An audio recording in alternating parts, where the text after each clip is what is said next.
Welcome back. I'm here with Lila Borg from the Suicide Squad. Give it up. Oh, hello. I liked your moves. Thank you very much, Kelly Clarkson. It was nice. Well, it's been more than 50 years since music legend Jimi Hendrix died. To this day, he's remembered as one of the most creative and influential musicians of our time. Now his niece is determined to continue his legacy. She launched a music academy in Seattle that not only gives free music lessons and instruments to hundreds of underserved kids, the program also provides life lessons and resources. Let's welcome the founder of the Hendrix Music Academy, Tina Hendrix, everybody! First of all, you look so rock and roll. Like, if somebody were like, what does Jimi Hendrix's niece look like? This is what I'd picture. Like, oh my gosh, thank you so much. What is it like? Do people, I mean, I know you've had to answer this question a billion times in your life, but it's just so crazy because your uncle was, he's such a legend, like, and to so many people, like, even, I'm not a guitarist, but I'm a vocalist, and I love him. Like, I love his songs, I love the soul in it. Like, what was it like to be the niece of such a legend? Oh man, like growing up, you know, he's my dad's brother, so we would just, my dad would always play his music in the house. He'd always take us up to the grave all the time, tell us wonderful stories about him, bedtime stories every night. So it was kind of like he was a hero. And then when we got older, we realized just how important he was to the world. And it was like, wow, oh my gosh, we have to definitely fulfill our potential because we're Hendrixes. So it's a lot to live up to, but it's amazing. He's an inspiration. Yeah. So Tina, what made you decide to launch a music academy in his honor? Well, you know, I live in Seattle where Jimmy and my dad grew up. And, you know, there's a lot of problems for kids there. There's a lot of poverty and homelessness and stuff. And they kind of grew up in that too. So I'd be just riding down the street on my way home and I'd see kids like hanging out on the streets. And I'm like, look at those poor kids. They need something to do. They're just out there with nothing. They're going to get in trouble. And I just kept passing those kids every day. And after a while, I was like, somebody should do something about this. You know, somebody should do something for these kids. Then it was like, wait a minute, I can do something. I can invite them over to my studio, give them some music lessons, and just get them off the streets. So basically, just invited a group of kids over that were hanging out on the streets, brought them to the studio. I mean, their eyes lit up. It was like a whole nother world to them.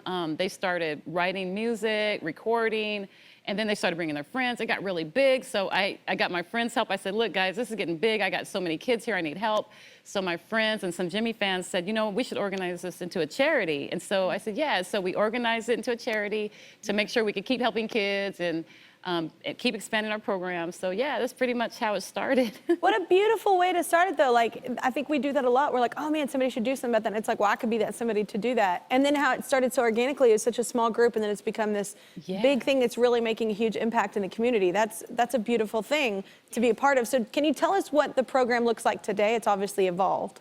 Yeah, so today the kids come, we work with kids from all walks of life from age 5 to 21. And some of the kids are coming from inner city. Some of them are coming from rural areas that they don't have a lot of exposure with other kinds of cultures or people.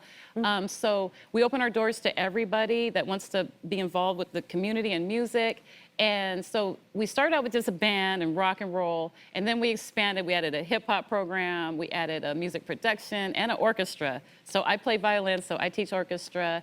And it's just really cool to see it evolve. Like I said, we started with one room, just bringing the kids in the studio, letting them do their thing, and then it got so big. And, you know, that's such important work. So I'm just honored to be part of it. And if I can help as many kids as I can, then I feel like I was worth the oxygen I was taking up, you know, so. I love that. And I agree, though. I'm from a small town, and it's like, not many things to do there, but get in trouble if you don't have like something to do that's productive. And I feel like music really helped me. It also, I was like an average student. Like, I made all right grades, but it pushed me. I wasn't allowed to do any of the programs unless I made good grades, if I wanted to sing or if I wanted to play sports. And so those activities really helped me become a better version of myself. I know you're a musical as well. Oh, yes. Do you feel like when you were a kid, it like really helped you? It helped me find my personality. Oh, big time. I would play the trombone and people would stare at me, and that was a great time. It was like, oh, I should probably do this better. Sorry, I know I've been quiet. It's because I'm surrounded by two foxy ladies. I get it. Nicely done. A pun. No, but I just love that we're all sitting here. We all happen to be musical as well. So Tina is committed to carrying on her uncle's legacy by providing free music lessons to the kids in Seattle. So I want to bring in two graduates of the Hendrix Music Academy. They are truly a testament to the school's success. Say hi to sister and brother Elea and Josiah. Woo! you were having a difficult time before the program, right? Yeah, prior to starting at the Hendrix Music Academy, I was experiencing a lot of bullying in school. Ooh, I'm gonna get choked up talking about it. It's okay. I cry all the time here. Oh, yeah, I cry a lot in my life. I experienced a lot of cyberbullying, death threats. Wow. So I was really going through it mentally and emotionally, and Miss Tina came in like an angel, and she encouraged me to try something new to build myself back up. And especially being 13 when I started is such a tender age, and just being bullied. So just having a safe space to be creative and all that, that's what I enjoyed about the Academy. Oh my God, 13 is a hard age. Junior high in general just sucks. Look forward to it, Josiah. Or you might beat it right now, actually. So I'll pray for you. Josiah, so how did you get into Tina's program? Was it because you saw your sister? So actually in first grade, my best friend actually told me about the Academy, and so I went along with him, and I told Miss Tina how I play the Chinese drums and how I really like music, and I've been going ever since I was 7, so. Oh my God. Yeah, a long time. So wait, did you go first? He went first. You went first? Yeah. I thought it was the other way around, that you showed him. Wow, way to go, young man. All right, all right.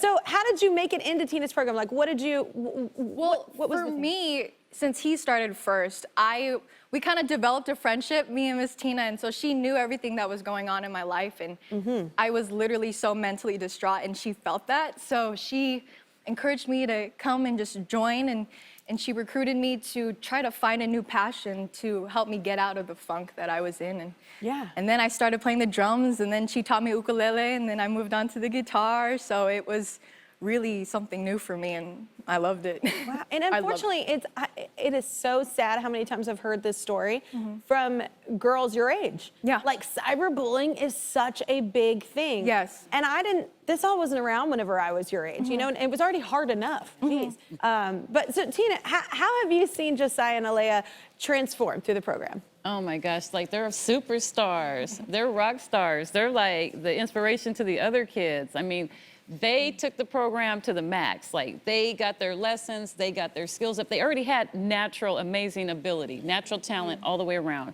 and charisma. And so just to put those instruments in their hands, they took off. They loved playing on the shows that we had. And so they actually moved to Hollywood. After a while, they were just so successful and great, and people loved them, and they just said, hey, we're gonna do this. Yeah. And I was so proud of them. I mean, I miss them, I was heartbroken, but they keep visiting, and that's great. But I said, we're gonna miss you, but it's the best for you, it's the best place for you, and I really believe that they're gonna make it. Oh my gosh, this is amazing at such a young age. It's so great. Well, there's something that you both want to say to Miss Tina, right? Yes. This is where I might cry. I just want to say, Miss Tina, I am eternally grateful for you. Ooh, hair and makeup. No. Mine's gone. If it wasn't for you, I literally would not be here. And I do hold you to a pedestal because you saw something in me that I didn't see. And you pushed me to this day to be the best that I can be, not even just as a musician, but as a person. And, you know, you brought together a whole bunch of us that have different backgrounds and different life issues, and you made it a safe space for us.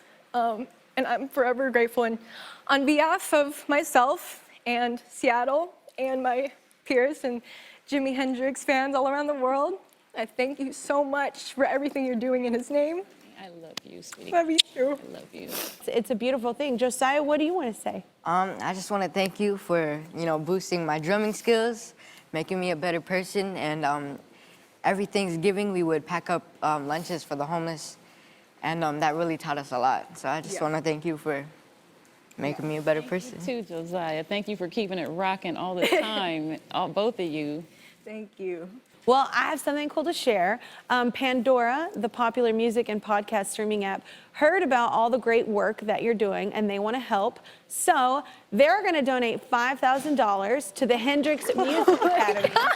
And hey, he was such an inspiration to me. I'm going to match it. I'm going to give $5,000 as well. Oh my God! Because it was a very big inspiration for me as well. And it's so beautiful what you're doing. And like I said, not just with music, with the power of the community as well, and teaching them all the different ways that you're impacting their lives on the daily. That's a beautiful thing, and it should be rewarded and appreciated.